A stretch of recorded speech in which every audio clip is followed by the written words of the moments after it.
Tariki ya 11 Werurwe umwaka wa 2018, tariki ya 11 Werurwe umwaka wa 2024, imyaka 6 irashize Musenyeri Jean Damascene Bimenyimana wabaye umwepiskopi wa Diocese Gatolika ya Cyangugu igihe cy'imyaka 20 n'amezi 9 yitabye Imana. Kuri uyu wa mbere tariki 11 Werurwe niho habaye misa yo kumusabira ndetse n'umuhango wo kumwibuka. Igitambo cya misa cyo kumusabira cyatuwe na nyiricyubahiro Musenyeri Edouard Sinayobye, umwepiskopi wa Diocese Gatolika ya Cyangugu. Cyitabiriwe n'abihayimana mu ngeri zitandukanye bakorera ubutumwa muri Diocese ya Cyangugu, abakristo ba Diocese ya Cyangugu, inshuti z'iyi Diocese ndetse na bamwe mu bagize umuryango Musenyeri Yohani Damascene avukamo. Uzayisenga Dafroze, mushiki wa Musenyeri Bimenyimana, wavuze mu izina ry'abo mu muryango no mu izina ry'abakristo, yamugaragaje nk'uwaranzwe no gukunda Imana n'abantu ndetse no gukorana umurava ibyo yarashinzwe.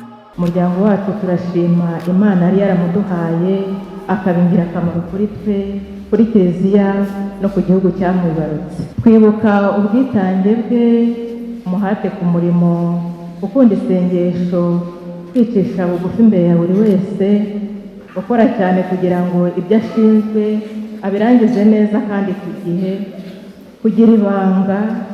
Ibyo byose bituma ntidushidikanya yuko ari ijabiro kwa Jambo.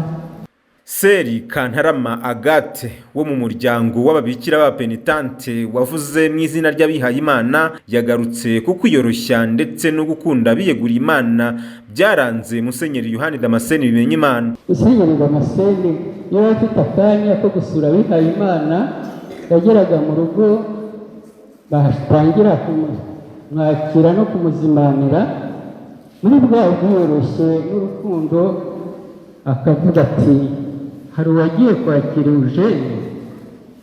Eugene yari umushoferi, ntabwo yashoboraga gufata icyo bamuhaye ataramenya ko n'umushoferi bamwakiriye. Ako kantu iteka rye karanshimishaga.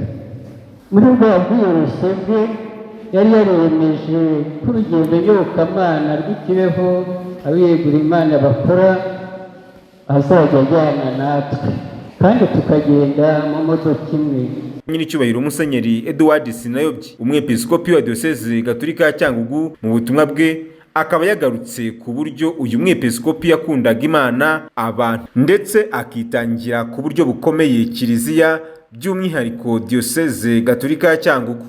Umurage tugomba guhora dusigasiye, twibuka mu gihe nk'iki, urukundo rukomeye kandi urukundo rusanzwe.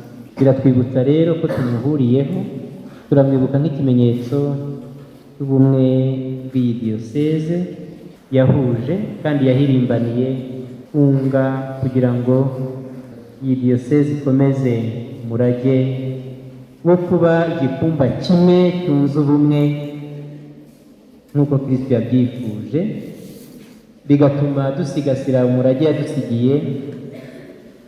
Musenyeri Yohani Damascene Bimenyimana yavukiye i Bumazi muri Paruwasi ya Shangi ya Diocese Gatolika ya Cyangugu kwa 22 z'ukwezi kwa gatandatu umwaka w'1953. Umwaka w'1980 nk'umusaseredoti wa Diocese ya Nyundo abuhererwa ku Nyundo. Ku wa gatanu Ugushyingo umwaka w'1981 nibwo yabaye umwe mu basaseredoti ba Diocese ya Cyangugu. Mutagatifu Papa Yohani Paulo wa II yamutoreye kuba umushumba wa Diocese ya Cyangugu kwa 18 Mutarama umwaka w'1997, yimikwa kwa 16 Werurwe uyu mwaka nyine w'1997. Intego ye yari in humilité et carité, cyangwa se mu bwiyoroshye no mu rukundo.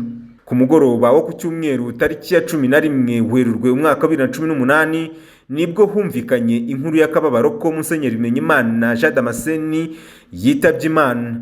Yatabarutse afite imyaka 65, irimo 38 ari umusaseredoti na 20 n'amezi 9 ari umushumba wa Diyoseze Gatolika ya Cyangugu. Niwe mushumba wa kabiri wa Diyoseze ya Cyangugu nyuma ya nyiricyubahiro Musenyeri Tade Ntihinyurwa waragijwe iyi diyoseze bwa mbere.